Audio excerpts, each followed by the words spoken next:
Chapter 26. The Message. Be strong and courageous. Do not be terrified. Do not be discouraged. For the Lord your God will be with you wherever you go. Joshua 1:9. President Ceausescu was leading a war against the Bible. My family was at the top of the wanted list because of their underground work. Get the Sfatcus, he ordered. They should all be put in chains. Julian was a Sfatcu and he wondered, will they arrest me too? There was a tension in town and fear seized the whole church. Many had hidden away their Bibles. Even the word Bible sent fear into people's hearts. Police were everywhere, searching homes for Christian literature and preventing people from gathering for evening prayer. Telephone lines were cut, the mail was stopped, and communication between believers was almost impossible. There were arrests, beatings, and interrogations. Julian, though only 15, was in the middle of it. 2 of his uncles and their wives were under arrest. 600 Bibles had been confiscated from their hands. Julian knew a lot about the underground work. You should never say a word about it, they taught him, and he never did. He was a small boy for his age. He looked so mature. His beautiful curly brown hair, deep brown eyes, and slightly pointed nose made him look like a musician. He was, but there was no time to play the flute or the guitar now. He had inherited humor from his grandfather, and that, together with his courage, often got him out of trouble. He remembered how his grandfather used to say, "The Lord is always with you, so be strong." Today his grandmother, who had raised him, and his sister Corina, took him aside and whispered in his ear, "Go to the woods to Uncle Avraham. He has to have this message." She handed him a cassette. Julian put the cassette under his shirt, grabbed some money from a drawer and set off. He walked fast on Strada Coșbuc, his hands in his pockets, kicking little stones on his way, trying to pretend he was relaxed. Inside, though, he was painfully alert. "Help me, Lord, help me, Lord," he repeated in his heart.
Since the time he was 8, he used to be sent out to walk this distance, almost a mile, with the order, "Go and see what's going on." He would go and observe everything. Cars waiting for no reason, men with dark glasses hiding behind telegraph poles, curtains moving strangely at windows, with watching shadows behind them. He would bring back the most accurate report. If it was safe, the Bibles were brought in a van and unloaded in the dark in their underground cellar. From there, they were distributed with much care. "Help me, Lord, to get the message to our contacts," Julian prayed. "If they don't get this cassette, they will make the wrong move." He did not look back at all, but his ears were very attentive. He heard steady footsteps behind him. They sounded like the boots of a soldier. "Am I being followed?" He quickened his steps to catch a tram that was just pulling in. The steps behind him hurried too. He bought a ticket at the back door of the tram. Then he made his way through the crowd toward the front door of the wagon, ready to jump out if necessary. "I have to deliver it or destroy it," he thought. The tram was heading toward the center of town, close to the train station. Julian looked through the window and saw many girls and boys his age, laughing and playing happily. How different his life was from theirs. In a few minutes the tram was there. Julian jumped off and ran towards the station. He heard the same boots running behind him. He ran faster, and the boots ran faster too. Now he was sure he was being followed. There was no time to waste. He dashed into the station restroom, locked himself inside, took the cassette from under his shirt, threw it on the floor, and crushed it under his heels. Then he flushed everything down the toilet. Taking a quick look to make sure that no trace was left, he came out. It had taken him less than a minute. "So there you are," said the man, puffing and panting as he arrived. Julian looked for the first time into the face of his pursuer.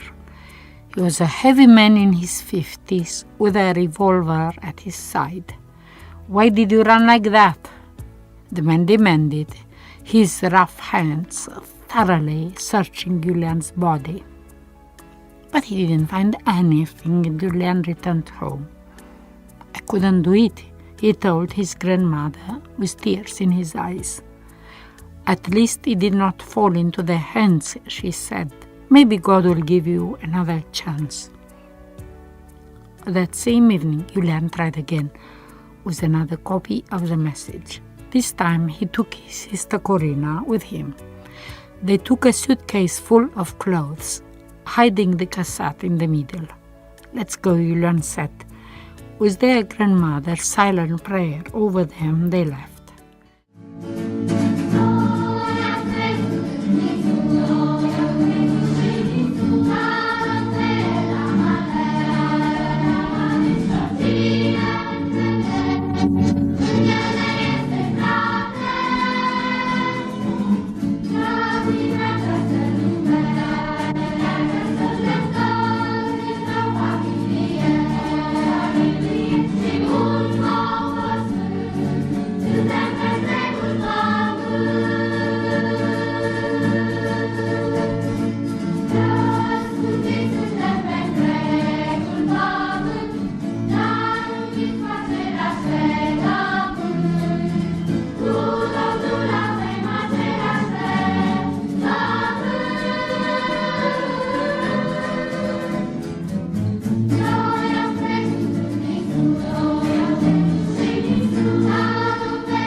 It was pitch dark. Corina was a year older than Julian, and she had had many adventures because of her faith. It was raining now, and the wind whipped the leaves and branches. When they arrived at the wooded area of the street, someone appeared from behind a tree. "Stop! Don't move!" A strong light shone into their eyes and on their suitcase. It was a policeman. "What have you got in there?" he asked, pointing to the suitcase. A moment of silence followed.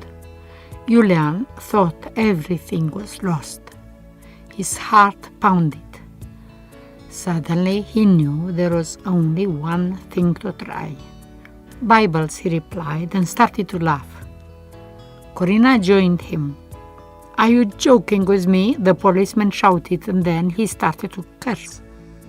"Get out of my sight, crazy kids." And that is exactly what they did. At midnight they arrived at their destination and delivered the message. The work with Bibles was protected, at least this time.